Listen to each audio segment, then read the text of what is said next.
Hello, welcome to episode 98 of No Holds Barred Pod. That is Sal Dodgson there. And that's Don McGowan. Welcome back, everybody. Hope you're having a good week. Hello. Got the weather for it. Yeah. Cooled down a bit, sort of, hasn't it? Yeah, it's getting manageable. Well, it's hot in here. I've got my fan on, and then it was quite cold this morning. It was sort of went down to about 15 degrees. I was freezing. I know. I was saying to you, wasn't I, the other night, is it normal to have a 16-degree temperature swing within 24 hours? I don't like it. My body can't cope. No, I know. It's hard to regulate when you're going from like 30 to like 12 overnight. Yeah. So, and I'd only just made my bed without a duvet. I'm like, sake. Make your mind up. Yeah. I had to put my dressing gown on the bed because I knew I'd wake up at like 3 o'clock freezing. I'm sure. Cold. Yeah. So when did we record last proper episode? I think it's like 100 years ago. Friday, I think it was, wasn't it? So that would have, the weekend it went out.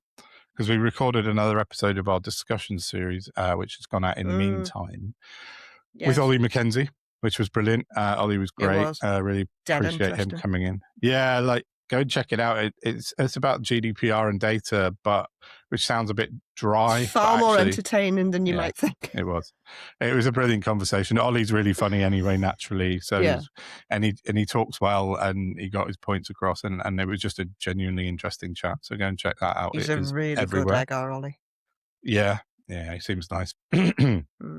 So a lot's happened since Friday. When we recorded, it was breaking news last week, wasn't it? Of the Ann Widdecombe's death had just been declared a murder, but at that point they didn't know anything. They'd arrested the 26-year-old that they released. That's right. They'd arrested one guy, but it wasn't the right guy. And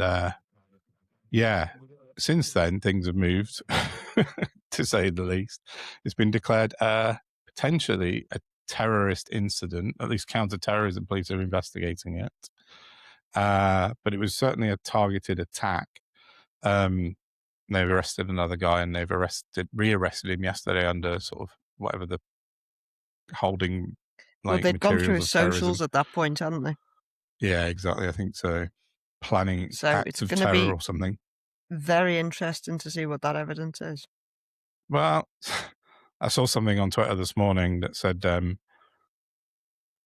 the killer is a white man with a beer belly and an England flag in his garden, which are three fairly decent indicators that he was far right. But it's like I saw the flag. Thought, okay, it wasn't one of us, right? In a surprise to nobody. But, and I know people are speculating, and it's potentially unhelpful, but I like to think I'm not everybody because I follow stuff like this quite closely. And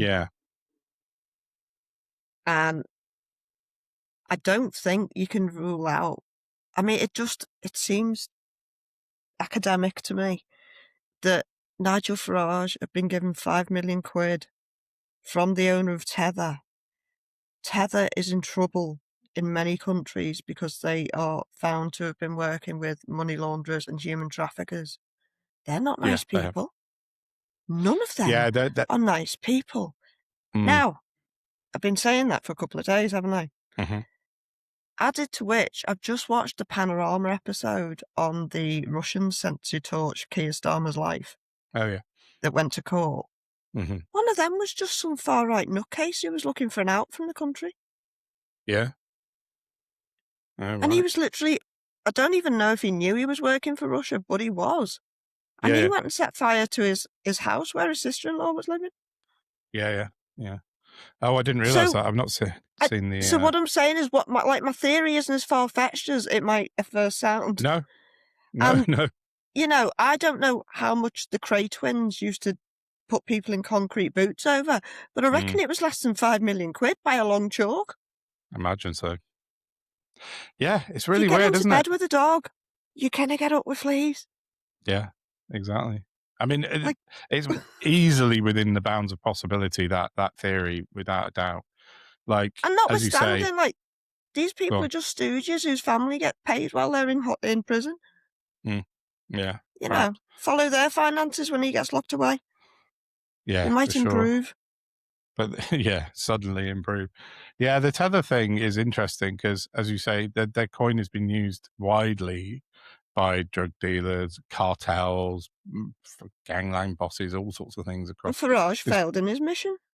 Yeah, he did fail in his mission, definitely. So Chris put something on Twitter He this was morning. I was like, thwarted. yeah. I said, I wonder if Harborne's team are hastily trying to arrange meetings with Binface and turn him into crypto Binface or something. Never heard, never 'Cause- happened. He's got integrity. yeah, He's a bin no, he has. I know. from But outer yeah, space. Farage is out of that loop, I think, and I think probably permanently.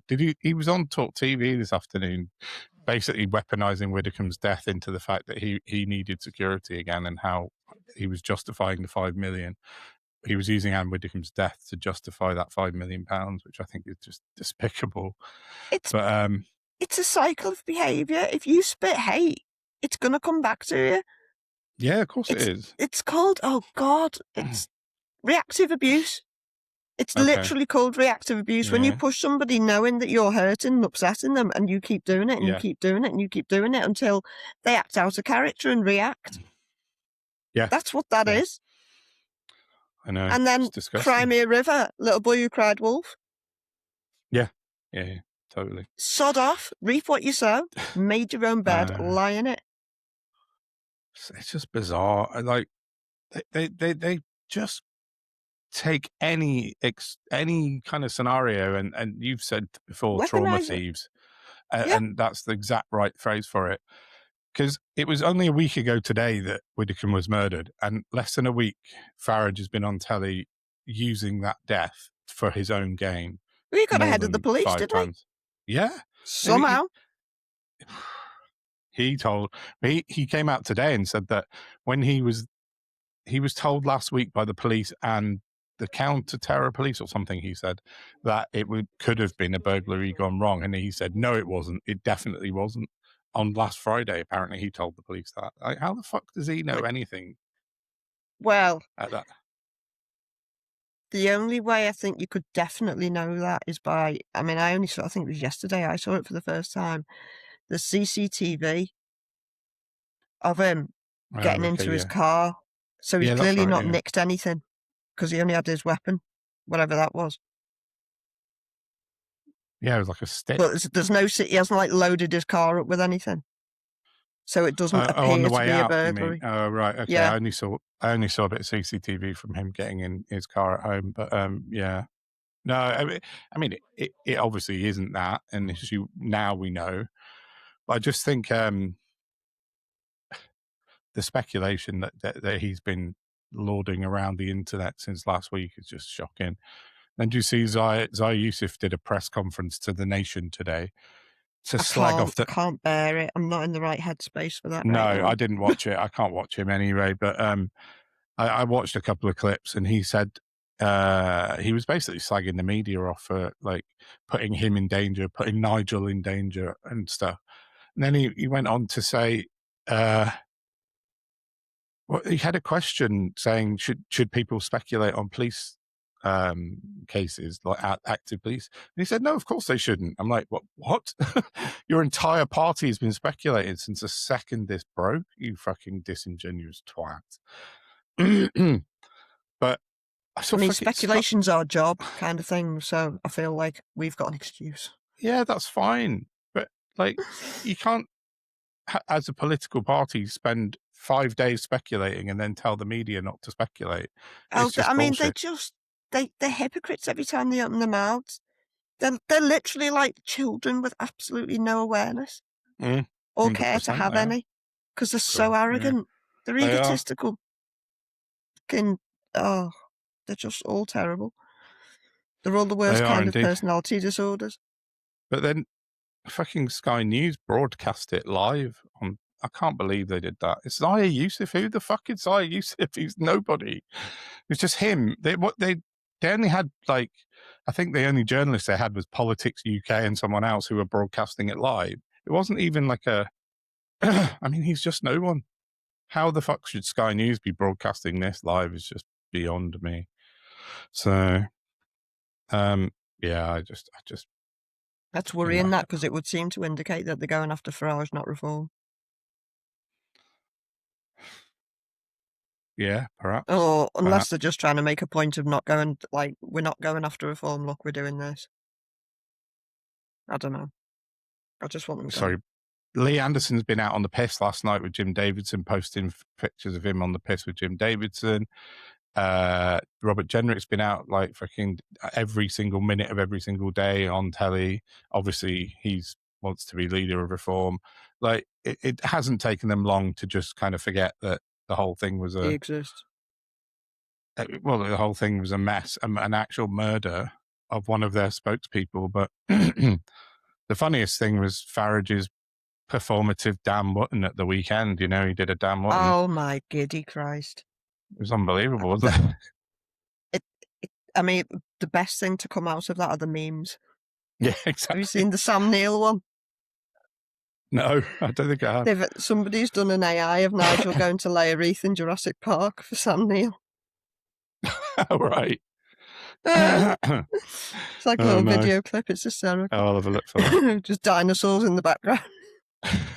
Awesome. Yeah, so that sort of whole thing of turning up in Devon on Saturday or Sunday, whatever day it was, and then getting the camera crews all ready. And there's a clip from one of the other angles where he sort of like looks across at the cameras, gives him a nod to say he's ready. Are you rolling? Is everything checked? You know, it's just... That's what happened to St Helens. He just tipped up in his car, cameras were all set up and waiting, all the people were placed where they were supposed to be. He goes on, does his chat, gets heckled, and then that's it and pisses off again. Yeah, I know. He truly does think he's like, I don't know why I want to say Barry Manilow then, but like an absolute superstar, do you know what I mean? I don't know why he came into my head. I saw something on Twitter earlier about Barry Manilow. That's weird. Some woman had taken her daughter to see My Chemical Romance, but she wasn't used to it because she normally goes to Barry Manilow concerts, she said. And she was talking, she did a review of the My Chemical Romance gig from the point of view of a Barry Manilow fan. It was very funny. There was no Copacabana. No, certainly not. Did you see Nick Tanconi, like wannabe Jesus, did a performative Dan Mutton as well today, next to some roadworks somewhere in a town. He walked up and did...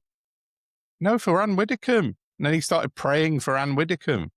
Like, a week later, like... That's weird.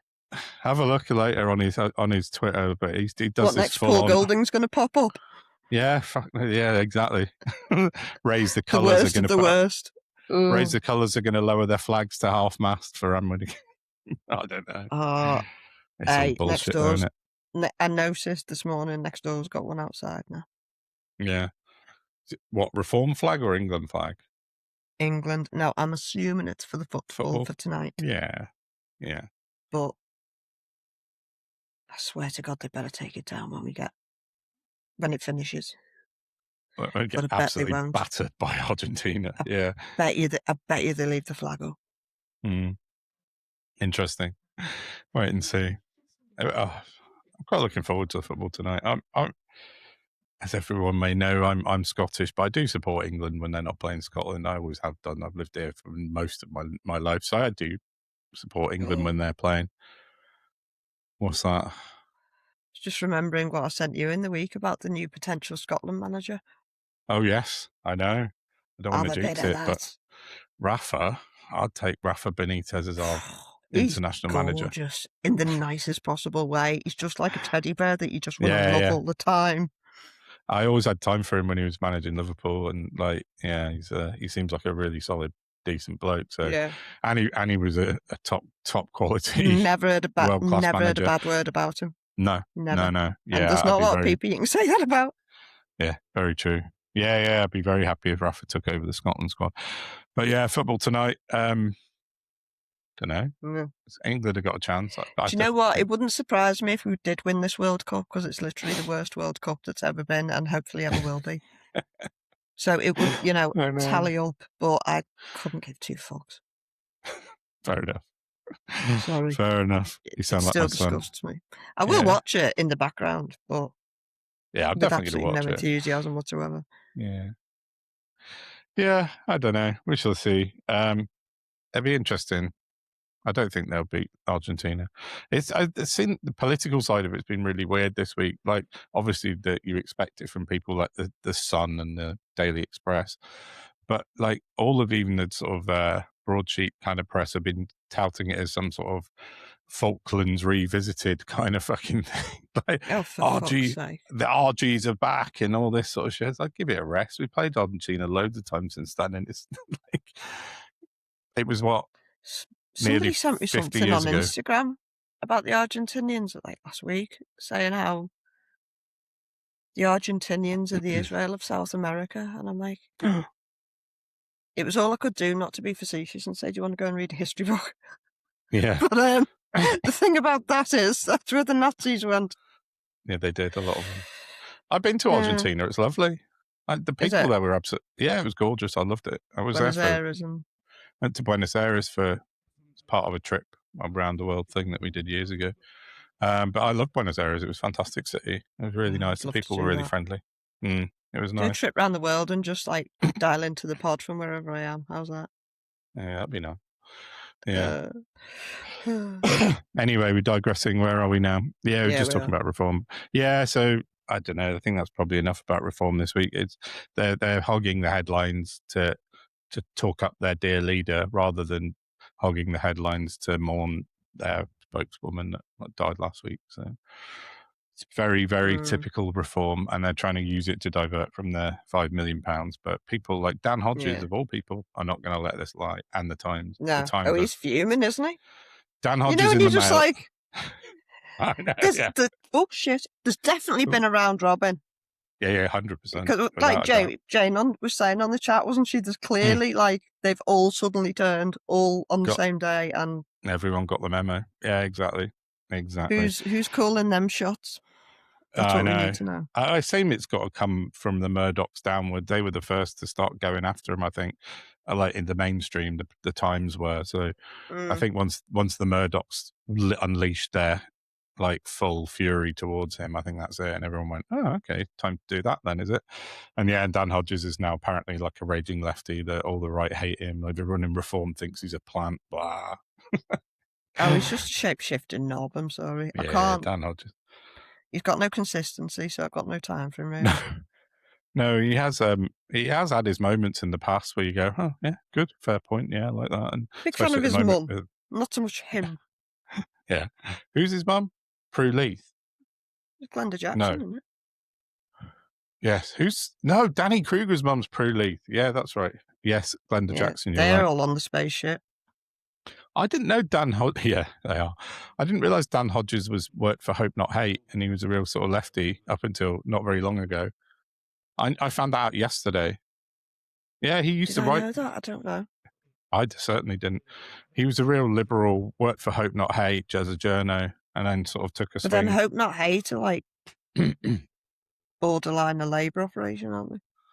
Yeah, there is a bit of that with them, but yeah, I don't know. Maybe that's through his mum then. Perhaps he was in that place. But yeah, he took a bit of a swing to the right. But so I think that's what you see him sort of deviate sometimes sort of wildly between right and left, don't you? But I mean, it's that mad that Gemma and Marina, right, I think quite early doors had him on the trawl. I think he might have even been their first interview, one of them. And they had him on because they were like, mostly we agree with you. Sometimes we think you're a bit mad and blah, blah, blah. And now they absolutely, even after they've had him on, something happened shortly afterwards. He might have been back in Reform or whatever. And they were like, no, he's lost to us. We're done. Oh, right. Okay. He's just a prick. Yeah. And you're like, they tried in real life and he still turned out to be a prick. So maybe he's just a prick. Fine. That's fair enough. No. Yeah, talking of Tories, PMQs was an odd one this week. We were recording on the afternoon of Keir Starmer's last ever PMQs. We haven't done our PMQs roundup for a long time because it got so fucking boring, didn't it? Yeah. Well, it's just it was painful, to be honest. That's why I stopped doing it, because I dread it. I started dreading doing the pod because I had to do that, and no. No, that's no good if we're not enjoying it. The exact reason for that is about to become apparent. Shoot. Well, today's PMQs, Keir Starmer's very last one, and I listened to LBC, I often listen a bit before because they try and predict what's going to happen. And Natasha Clark, the political editor, said to James O'Brien, "Oh yeah, I'm 100% sure she's just going to stick the boot in, use it the last chance to sort of go for him, blah blah blah." But she very much didn't, and it was a very magnanimous, backslappy, "We love you, Keir. Thanks for being here, Kemi." And it was nice, actually. I mean, they were being kind to each other, which I think is so fucking rare in politics nowadays. It was a nice sort of kind of thing to see for a change. But, you know, I don't know. Kemi Badenoch made some fucking really funny jokes that made me actually laugh, which is unbelievable. So I think I said to someone on Twitter afterwards, sorry? So I wouldn't go that far personally, but okay. Oh, I thought she was quite funny today. Ed Davey was brilliant, but I really don't like her because I don't like narcissists. So, well, this is the problem. Is like somebody wrote it for her. Do you know what I mean? She didn't ad-lib anything. Of course, Keir Starmer did ad-lib the Chessington World of Adventures line at the end, though, didn't he? Because he said, "I'll take you up on your offer." I'm just criticising her. Yeah, I'll take you up on your offer of Chessington to Ed Davey on the first Wednesday of September at 12 noon. I'll be there, he said. I thought that was actually genuinely quite funny from Keir Starmer. But I think Kemi Badenoch, now Reformer falling to pieces, suddenly is making an effort to... She thinks she's got a chance. And she needs to be more personable, I think. I said that to someone on Twitter this afternoon. She has to try and be more personable, otherwise nobody's going to vote for her. And if Reformer falling to pieces, then she needs to claw back some of the right-wing vote, doesn't she? So, I don't know, maybe. I don't know. I don't know what's going on right now. But what was it that... There's definitely been a shift. I just don't know where it's going to lead to yet. Well, no, that's true. I'm going to talk about Byrne in a minute. Probably more of the same. What was Ed Davies' gag about Clapton? Oh, he said that... I think he was saying that the by-election was an absolute fiasco and that we shouldn't be allowing a novelty candidate with a ridiculous manifesto to stand in a by-election. That's why he was promoting Count Binface. Or words to that effect. Yeah. Yeah, that was a top draw from Ed Davey. So that was out the way. And then just sort of coincidentally, about an hour after PMQs, the dust had settled, Starmer got a standing ovation as he walked out, which is kind of fucking hypocritical because nearly everyone in that fucking house wanted him out of the door. But anyway. To me, it's just proof positive that everything we see week in, week out is utterly performative. Just a fucking act. Yeah, maybe. Yeah. I think it is. Because Keir Starmer...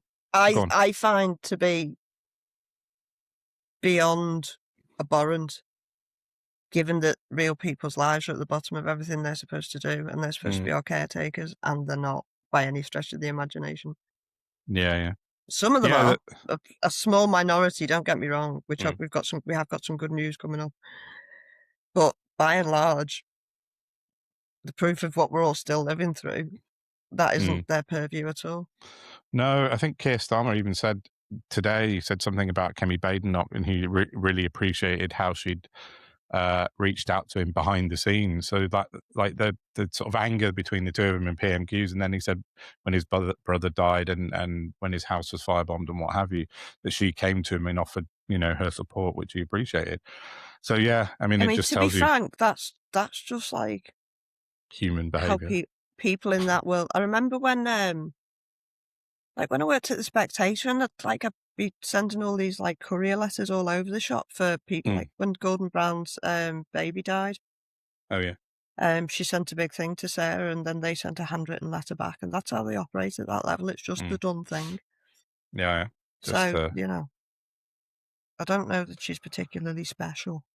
No, but it does go to show how much of an act, as you say, it all is, especially on a Wednesday lunchtime. Yeah. So, so anyway, about an hour or two after that, a couple of things started leaking out, sort of from Kitty Donaldson in the I paper, she says she's got an exclusive, and Andy Burnham's team is pretty much locked in for senior cabinet picks, with Home Secretary Shabana Mahmood is now expected to become Chancellor. Yeah, which is an odd one. Opponents of Ed Miliband campaign to stop his appointment as Chancellor, and he's expected to be offered Foreign Secretary. Yeah, blah, blah, blah. Also in line for cabinet positions are Lou Haig, who will be in a beefed up role as the Chancellor of the Duchy of Lancaster. And then former Health Secretary Wes Streeting and Labour's Deputy Leader Lucy Powell and Angela Rayner are all in line for cabinet positions as well. So, I mean, no different. It's just rearranging the deck chairs on the Titanic, isn't it? Every single one of those was in the cabinet when Keir Starmer started, including Lou Haig and Angela Rayner. So what's going to be different? I'm not really sure. So, and as I saw earlier, then Stephen Swinford, apparently I haven't heard it yet, but Burnham had a sit-down chat with Gary Lineker, refusing to rule out a wealth tax. Yeah, I don't know. Well, I'll get to, this is the problem, right? And this is what a couple of people I noticed said this afternoon as well. This is all like vibes, Burnham governing by vibes, which... I mean, nothing against Gary Lineker, but of all the people for him to sit down with for a first sit-down, what? Yeah, I know. But then, to be fair, Gary's going to ask him questions that other pricks wouldn't, so true. Maybe it's a good thing.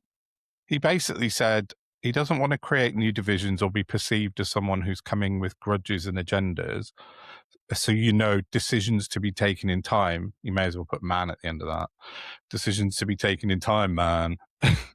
They're going to be difficult. I'm not going to shy away from that. We're going to have to work quite hard to make sure, we can pay our way. At some point, that might be having to ask for a little more. But, those decisions are not for now. They're for another day. I mean, it's just like, that's not good enough, I don't think, for the incoming down the road. Yeah, for the incoming Prime Minister, I'm not quite happy with that, to be honest with you. And as Tom Jameson said, Private Eye journo, he said as soon this sort of vibe-based politicking is going to come up with a hard crash dose of reality when he becomes Prime Minister, because he has to do active work every single minute of every single day. You can't run the country on vibes. Well, they have done one thing that wasn't on vibes. The Hillsborough. If I may bring that up. Absolutely. I have do. excellent Definitely. news. I just wish I had the energy to go with this excellent news, but I don't, because I'm fighting the black dog this week. Yeah. But yeah, Ian Byrne, praise be to that man. May he be knighted. Absolutely. I'm not a fan of the honour system, but in this instance, I absolutely am. He's a survivor at Hillsborough. Yeah. And he has been fighting, as we've been talking about, tooth and nail for months to get the carve-out removed from the Hillsborough Bill, to get it passed in its original state, so that everybody working in public service is accountable, not just everybody except for the front bench and security services, everybody. And somehow he's worked with Burnham, who was on the Hillsborough committee as well, with Starmer, who had it changed in the first place. And apparently it was Starmer's last act to remove the carve-out from the Hillsborough Bill, and it is now moving on to the Lords. Yes. So only the Lords can fuck it up now. Everything it's crossed, almost home and dry. Yeah, exactly. Yeah, it's a great bit of news. We were chatting about it last night.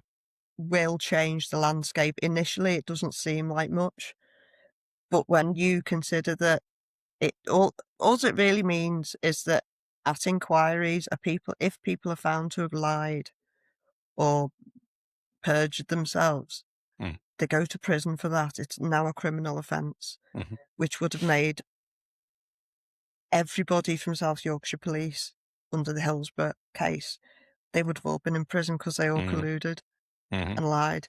I don't know if it's retrospective. I doubt it, unfortunately. But it means that from now on, all these people who are conspiring to cover things up in all the various scandals, we've had the post office scandal, Grenfell, everything back to the Welsh one, Aberfan, was it? Aberfan, yeah. everyone's colluded to lie and Tasmanian cover up disaster. so that nobody would be held accountable, and it's not good enough, and that changes things now because people will be found accountable and they will go to prison if they lie. Yeah.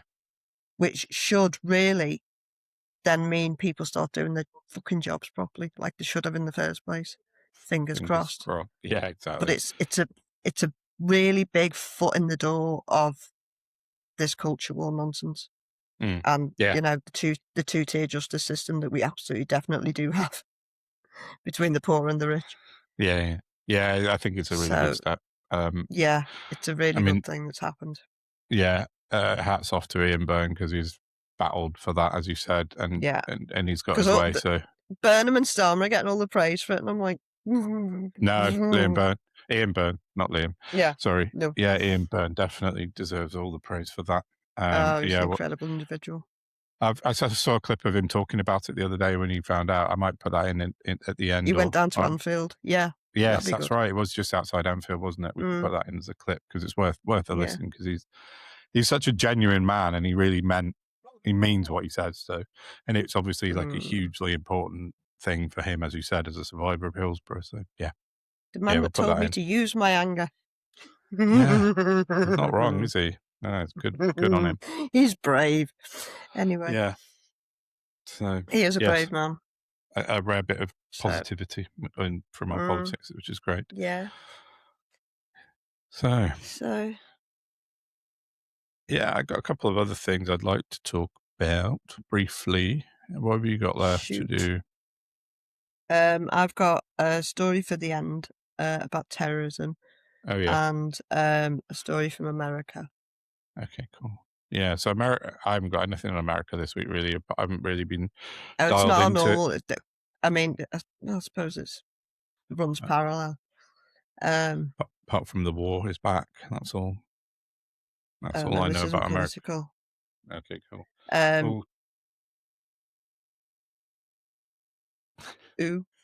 What? Nothing. Did I say ooh? No. Yeah. No, I was going to say you can go if you want. I've got. Okay. I got things. Oh God. Yeah. Cyclospora outbreaks causing diarrhea in the US expected to continue through August. Centers for Disease Control and Prevention say it is sourcing food supply chain for culprit, which may be lettuce. Always the lettuce, isn't it? Lettuce. Yeah. Health officials said outbreaks in Michigan, Ohio, West Virginia, and Kentucky are linked, though they could not yet identify the source of the outbreak. On Monday, officials in Michigan warned the public that lettuce was a potential source of the outbreak, but the investigation continued. Federal and state officials are investigating whether lettuce at Taco Bell locations in Michigan may be linked to the outbreak, according to the Washington Post. Cyclosporiasis is a parasitic infection caused by the single protozoa Cyclospora. The microbe is typically transmitted through water or food contaminated with feces. It is most common during warm weather months from May to August. Now, how could this have happened, you all cry? Well, it's a short hop and a jump, isn't it? Over to Doge. Yes. The Trump administration has come under criticism from public health foodborne illness experts as the outbreak expands. In the year leading up to the outbreak, the Trump administration cut $11.4 billion from state and local health departments and significantly narrowed the scope of a CDC program that surveilled trends in foodborne illness called FoodNet. So you see these cuts that these governments are making so that they can keep up the profiteering and funneling the money into big corp and their friends' pockets. This is the downside of that. We all get sick. Yeah. This is why you can't go swimming in most of the UK right now. Yeah, unfortunately. I know. And for what? For about the same amount of money as our government this week was found to have fucked up the wall on COVID PPE. During COVID, yeah. Absolutely. Fucking Doge. Oh, they just walk off into the, into happy times. Fuck them all. Musk just said, "I can't be asked anymore," left, and then everything was disbanded and left as it was, and now people are getting genuinely unwell and dying from it. It's just a disgrace. So, But also, it's one of those infections that it can lay dormant for weeks and weeks and weeks. oh right, So they're can it? asking people to remember what they ate 6 to 8 weeks ago. Okay, now. Fuck Yeah, right. off. No, I can't even remember what I ate this morning, for Just fuck's bring sake. food standards back in, you Well, there is that. Yeah, terrible exactly. people. When you said it came from lettuce, I was thinking, surely not in America. Sorry, American listeners, we do have quite a few. But then when you said Taco Bell, I was like, oh yeah, okay, that makes sense now. Why? Well, the Americans aren't known for their salad eating. Oh, it's okay. I see what you're doing there now. Sorry, American listeners, we do love you really, because we have got quite a few of you, and I apologise for that poor taste. But we've got enough of our own salad dodgers here, to be fair, to be throwing shit at other people. Christ. Yeah. Just as we mentioned Doge, I just want to commemorate my 1 year anniversary of taking down the UK version of Doge, because it was 1 year ago. Fantastic. I fucking took Zai Yusuf, dismantled his Doge completely with some freedom of information requests. Beautiful stuff. Yeah, so that's been a year, my year anniversary of being blocked by Zai Yusuf for proving him into being an absolute lying twat that he is. So, yeah, what have I got? Yeah, this thing. You and I were talking about this a bit last night on our Teams chat with Jane, weren't we? And it's been buried a little bit in the news by what happened with Ann Widdecombe, and because of what the subject is. But basically, 12 people have been arrested over an alleged far-right terror threat to an Islamic event at a country estate in Suffolk. Home Secretary Shabana Mahmood said the response of the police in tackling a credible threat to the festival had undoubtedly saved lives. This was going to be a nasty slaughter of people. 12 men arrested and put in jail before the attack took place. And in normal times, that would be front page news. We'd hear all about it. But I found it sort of passed by me on Twitter on a scroll. And then had to hunt it down, and it was on the BBC Suffolk webpage rather than the front page of the news. That's insane. That's absolutely insane.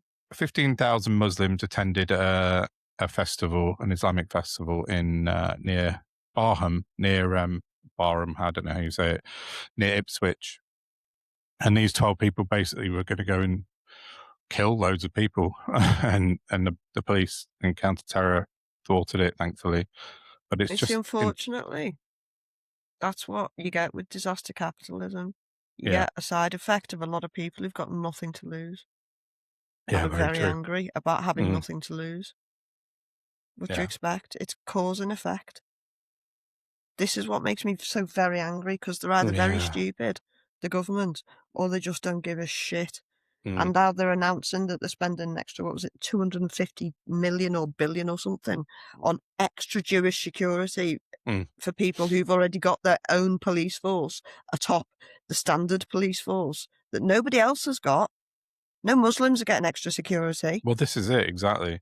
So a potentially horrific terrorist threat has been thwarted, but the Muslim community don't get any extra money, whereas the Jewish people, the Jewish diaspora, had a couple of attacks. Obviously, one serious, but it wasn't an anti-Semitic attack. It was just a fucking crazy man who was trying to stab people, and then some ambulances. But they've had. It was a man. It was a man with schizophrenia who was out in the community, who shouldn't have been out in the community, because we have no mental health system. All roads lead back to Rome. And the fucking idiots that run it. No, you're right, 100%. And then but this has been buried in the news. I mean, if that had gone ahead, it would have been just horrifying. I can't even imagine how terrifying it would have been. Thankfully, we do have some good police and counter-terrorist police in this country, and they managed to put a stop to it before it happened. So the last thing I wanted to talk about was water and energy usage of data centers. I hadn't planned on talking about this, but I saw a tweet this morning by Sir Davos Seaworth, also known as Liam Cunningham, That was his character in Game of Thrones. Sorry, Liam Cunningham, the actor, who is an all-round top man and a very genuinely concerned person over human rights, Palestine, anything really that he needs talking about. He talks about it, and he doesn't give a fuck about upsetting people. He seems like an absolute top drawer bloke.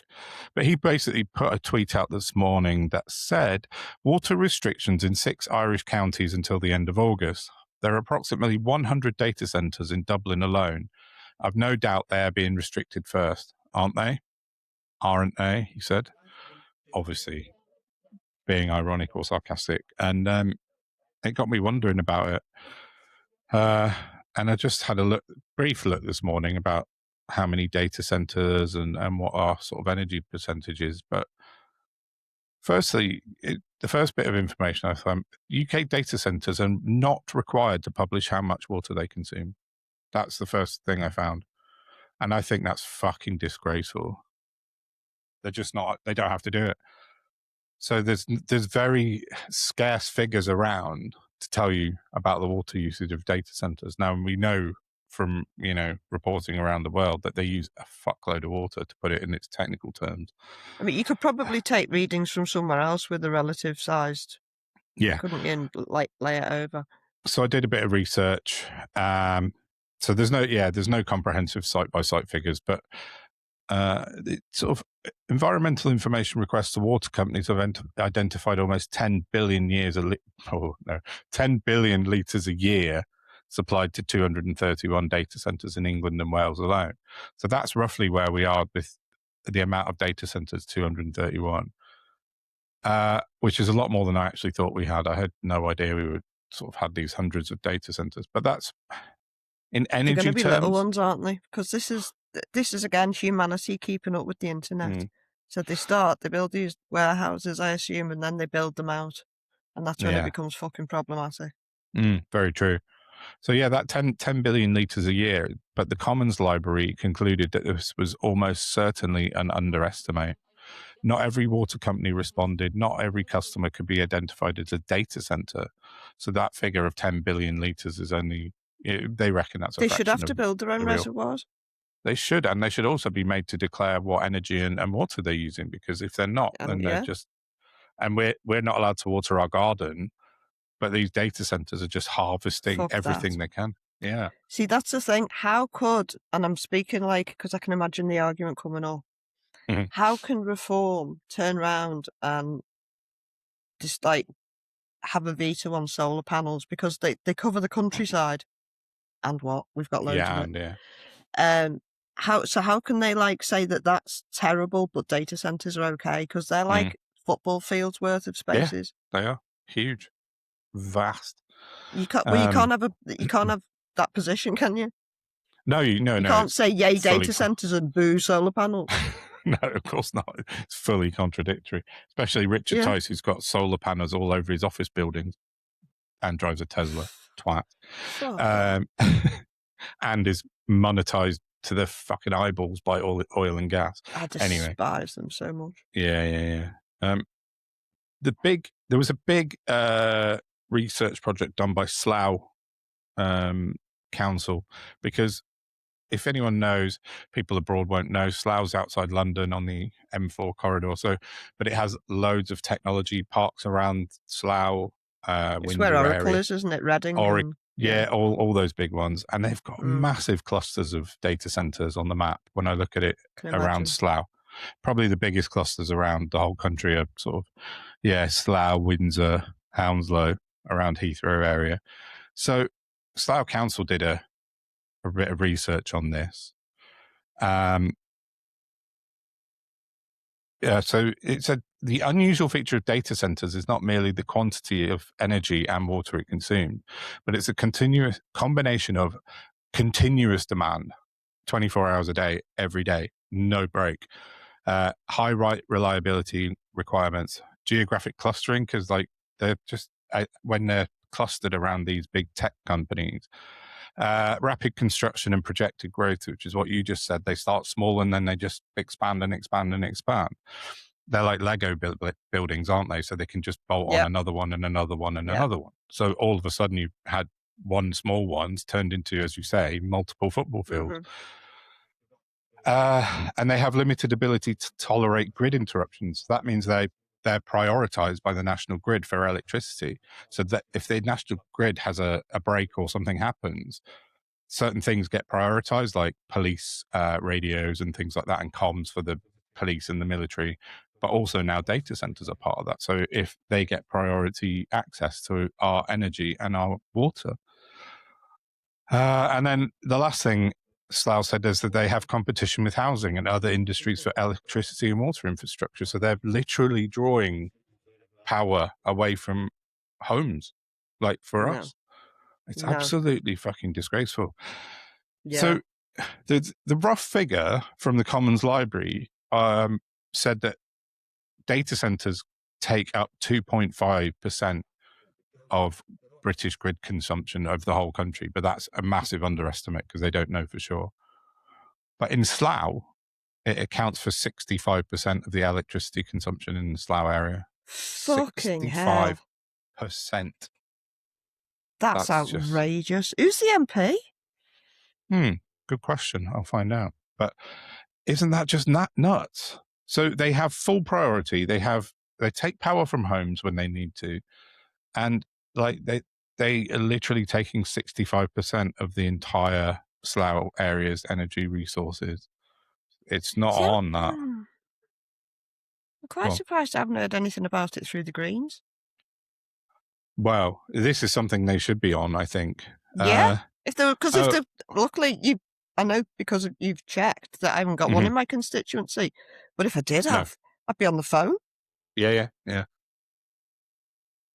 There's two near me up in Gloucester, apparently, which I didn't know. But Tandesi is the MP for Slough, Labour MP, Tandesi. So, yeah, it was just a little sort of throwaway tweet by Liam Cunningham this morning that got me sort of curious about this sort of, and it's not, as I said, it's not just the water, it's the energy. But I know there are some in the planning in Cheshire and Wales at the minute. I just didn't I didn't realise they were already here, really. I haven't considered it. No. But obviously with the reports that we're getting from America, the people are already suffering from them. Yeah, definitely. Sort of the outcome it has for the local residents, it's diabolical. There's loads in South Wales looking at the map. Environmentally, it's catastrophic. It is. So 200 plus. Oh, no, sorry, here we are. No, oh God, that must have been an old report. There's 473 current data centers in the United Kingdom at the moment. Right. Northern Ireland. No, it doesn't include Southern Ireland, which has loads. I'm going to hope that, like, could some quote unquote data centers be like the equivalent of a server room? They can't all be like massive fucking football fields worth of warehouses, surely to God. I need to go. I don't know. I'm a bit more research on that. I know exactly what you're saying. Not my field. Of these 473, because if they were all like, enormous, then that is a massive cause for panic. But if some of them are like server room size, but they come under data centers, it's less of a panic for me. Yeah, I'm sure there are obviously small ones and big ones, but I'll do a bit more reading on that. This is just a bit of quick research this morning, but just from that quick bit of research, it's quite. There was a campaign group that I wanted to get in on for discussions. Oh yeah, that was why I meant to talk to you about it. So I'll do some stuff on that. Yeah, cool. That'd be great. Yeah, it's something I want to bring up with Jim as well, because we've got Jim Dale on next week, meteorologist and climatologist, and I think weather guesser. And he'll I'm sure he'll have something to say on that as well. Because as you say, for the environment and the sort of local infrastructure, could be catastrophic. So yeah. So thanks for bringing that up, Sir Davos from Game of Thrones. I really it sent me off on a real sort of mad research spree this morning. So, and it seems to be like massively important, something we need to look at more. It is, yeah. So yeah, so that's me done, I think, for today. I've just got one last story. Go. In keeping, really, it's about terrorism in Tasmania. And if you don't know about it, then I suggest everybody goes and checks it out. I don't. There is a small port town in Tasmania that I think it's a couple of years now. They have been terrorised by a 300 to 400 pound toddler elephant seal called Neil. Neil the And seal.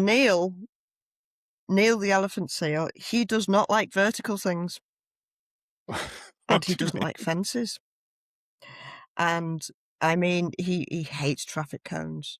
He will lie in the middle of the road and he will roar at the traffic cones because they've now had to create a team. The local council have got this team that when he comes out of the sea and invades the town, sometimes he'll just fall asleep in the middle of the high street. So they have to have this team to follow him round and put cones around him so that people don't drive their car into him. So my advice to everybody is go on Instagram and just type in Neil Elephant Seal. And you'll just have the happiest half hour of your life watching Neil going and destroying Tasmania. Like fences are no barrier for Neil. No, sorry, Bob. That's exactly but he what I'll be knows doing his in a minute. name. It's dead funny. Does he? Oh God, yeah, he's brilliant. And the Onion yesterday, the bastards, they put something on Instagram saying Neil the Seal in shootout with police, and I hadn't clocked it was the Onion, and I was like, what? And then I read it, and then I was like, and it was like Neil came out with an AK-47. I'm like, oh, okay, this isn't serious. Oh, brilliant. No, that everyone needs to get onto Neil the Elephant Seal. Neil the Seal. Yeah, that sounds great. And you see, that's the sort of shit, that's the only sort of shit we should have to be dealing with is when we collide with nature. Yeah, that should be our biggest issue. Yeah. But unfortunately, it's humans are the biggest issue. Yeah, always. Oh well, that's a nice, funny story to finish on. That's good. So thanks everyone for listening and watching as usual. Yes. Our numbers are up, so we're doing something right, and you guys are helping us. So that's great.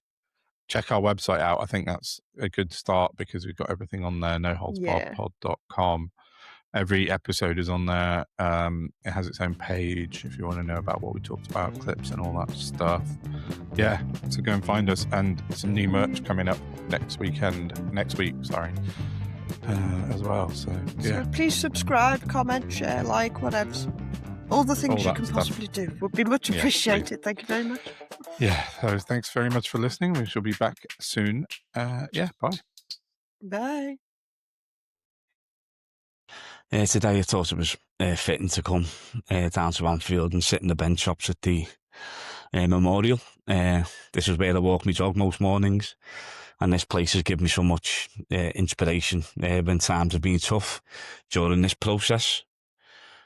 The government have now finally agreed to deliver the Hillsborough without any carve-outs. So now the duty of candour will apply right across the board to all government departments, which is a huge step forward and what we've been fighting for these last 4 months.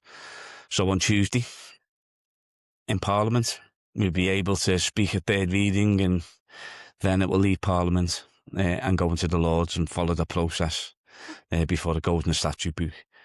I'm extremely proud of everybody who fought to get this legacy, which I now feel is a true legacy for the 97, for the bereaved families, survivors, and all those connected to this campaign who've been harmed at the hands of the state, who've inspired me over so many years during this process. It's been the honour of my life to be the parliamentary lead since we started this process in 2020. And it's been also the greatest responsibility to ensure that this was a worthy legacy. So I feel as though now we're in a position where I'm extremely hopeful that if, God forbid, another Hillsborough happens, another Hillsborough-style disaster, that those families involved would hopefully get through justice and accountability far, far, far faster than what the Hillsborough families and many other families who've been involved in a state cover-up have had happen to them. So I think it's a good day for the country. I think it's a good day moving forward